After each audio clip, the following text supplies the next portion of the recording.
warahmatullahi wabarakatuh. Saya Muhammad Rifki Zulfikar Adnan, jurusan Ilmu Hadis, akan sedikit memaparkan hadis tentang orang beriman saling membantu. Telah ceritakan kepada kami Yahya bin Yahya At-Tamimi dan Abu Bakar bin Abu Syaibah dan Muhammad bin Al-Ala Al-Hamdani, dan lafaz ini milik Yahya.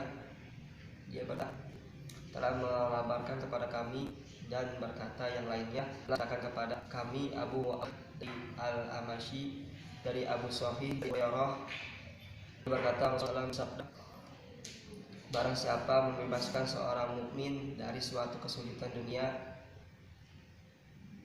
maka Allah akan memberikan dari suatu kesulitan pada hari kiamat.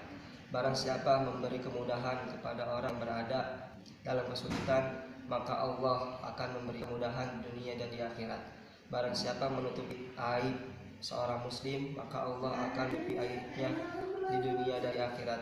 Allah akan selalu menolong hambanya selama hamba tersebut menolong saudara sesama muslim. Hadis riwayat Muslim.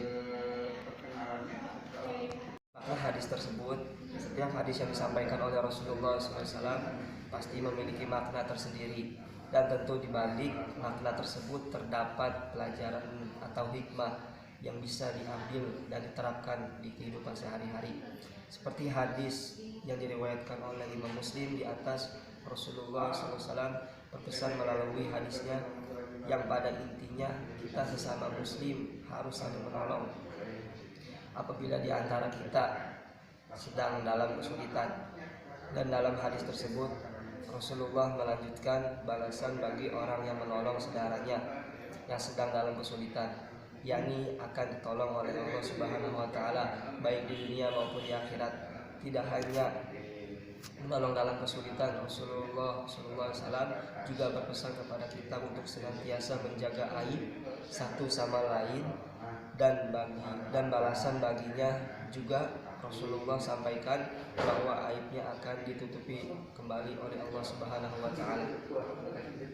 Lupa juga dalam Al-Qur'an surat Al-Maidah ayat 2 yang artinya, wahai orang-orang yang beriman, janganlah kamu melanggar syiar-syiar kesucian Allah, dan jangan melanggar kehormatan bulan-bulan haram, jangan mengganggu hadiyu hewan-hewan kurban dan qalaid hewan-hewan kurban yang diberi tanda, dan jangan pula mengganggu orang-orang yang mengunjungi Baitur-Rahim, mereka mencari karunia dari keridhaan Tuhannya.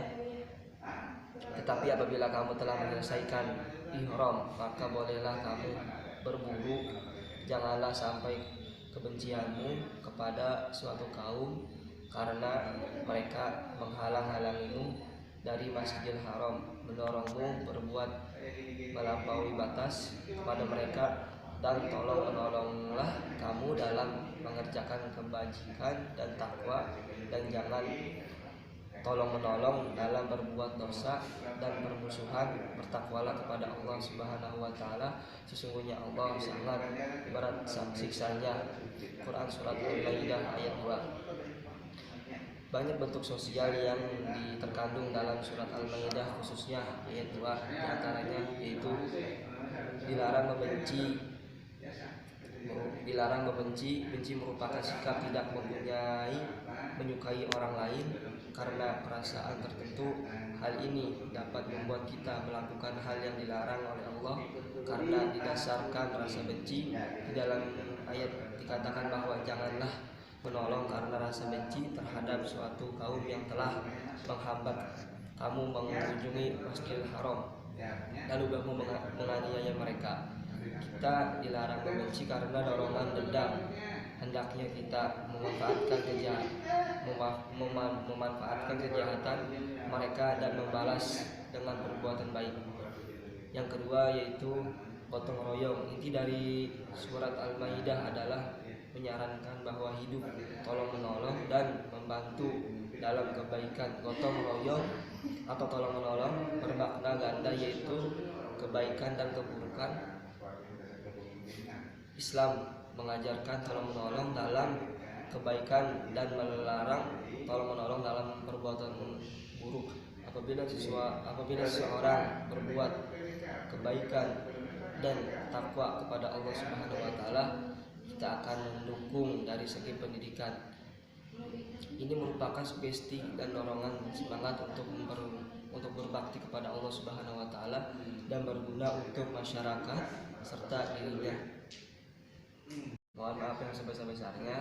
Semoga bermanfaat. Akhirul kalam. Allahumma fiq ila aqwamit thoriq. Assalamualaikum warahmatullahi wabarakatuh.